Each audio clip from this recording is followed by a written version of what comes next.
হাসপাতালের মর্গে পড়ে আছে বাবার নিথর দেহ। পাশের মেঝেতে সন্তানের বুক ফাটা কান্না আর আর্তনাদে ভারী হয়ে উঠেছে হাসপাতালের পরিবেশ।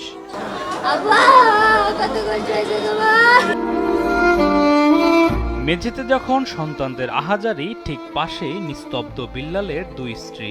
দুর্বৃত্তের হামলায় ৮৫টি রাজনৈতিক মামলা কাঁধে নিয়ে দিন কাটানো বিল্লাল আর ঘরে ফিরবে না। ১৭ বছর কষ্ট করছে বিএনপি কইরা, এখন বিএনপি আইছে, এখন হয়ে গেল। সারা জীবন জেলের ভিতরে খালি গেছি আর আইছি কষ্ট করতে করতে গো। বিল্লালের দ্বিতীয় স্ত্রী যখন স্বামীর অপেক্ষায়, তখন প্রথম স্ত্রী চাইছেন হত্যার বিচার। যেন একটি পরিবারের সব স্বপ্ন এক রাতেই থমকে গেছে। আমি আমার স্বামীর হত্যার বিচার চাই তারেক ভাইয়ের কাছে, আমি আর কিচ্ছু চাই না। স্বজনদের অভিযোগ, দীর্ঘদিন ধরে এলাকায় চাঁদাবাজির প্রতিবাদ করতেন স্বেচ্ছাসেবক দলের রমনা থানার সাবেক নেতা বিল্লাল হোসেন তালুকদার, আর সে কারণেই তাকে পরিকল্পিতভাবে হত্যা করা হয়েছে।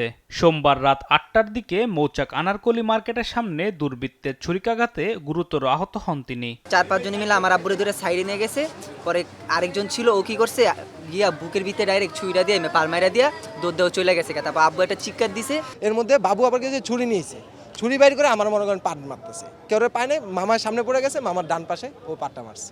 স্থানীয়রা জানান, রক্তাক্ত অবস্থায় বিল্লালকে উদ্ধার করে রাত ৯:১০টার দিকে ঢাকা মেডিকেল কলেজ হাসপাতালে নেওয়া হলে কর্তব্যরত চিকিৎসক তাকে মৃত ঘোষণা করে।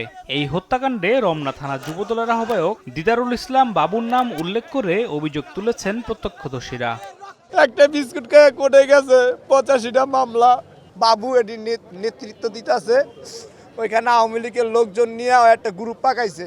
বাবুর পিছে মহানগরের এক নেতা আছে, সরাসরি ইন্ধনদাতা। একটা মহানগর যুবদলের নেতা যদি বিদ্যুতের ফুটপাতের লাইনের টাকা নেয়, তো এর চেয়ে দুর্ভাগ্য বিষয় বিএনপির কিছুই নাই। এ ঘটনায় মামলা প্রক্রিয়াধীন রয়েছে বলে জানিয়েছেন রমনা থানার সহকারী কমিশনার মাজহারুল ইসলাম। বলেন, জড়িতদের আইনের আওতায় আনা হবে। ভিক্টিমের পরিবারের সাথে আমাদের কথা হয়েছে, আমরা অভিযোগ প্রাপ্তির সাথে সাথেই মামলা গ্রহণ করব। আর মামলা গ্রহণের আগে থেকেই আমরা কাজ শুরু করেছি, এবং যারা এই ঘটনার সাথে সম্পৃক্ত তাদেরকে যাতে দ্রুততার মধ্যে আমরা আইনের আওতায় নিয়ে আসতে পারি, সে ব্যাপারে আমরা খুবই বদ্ধপরিকর। এ ঘটনায় অভিযুক্ত দিদারুল ইসলাম বাবুকে বহিষ্কার করে রমনা থানা যুবদলের কমিটি বিলুপ্ত করা হয়েছে। আলিমুজ্জামান সাফওয়ান, দেশ টিভি, ঢাকা।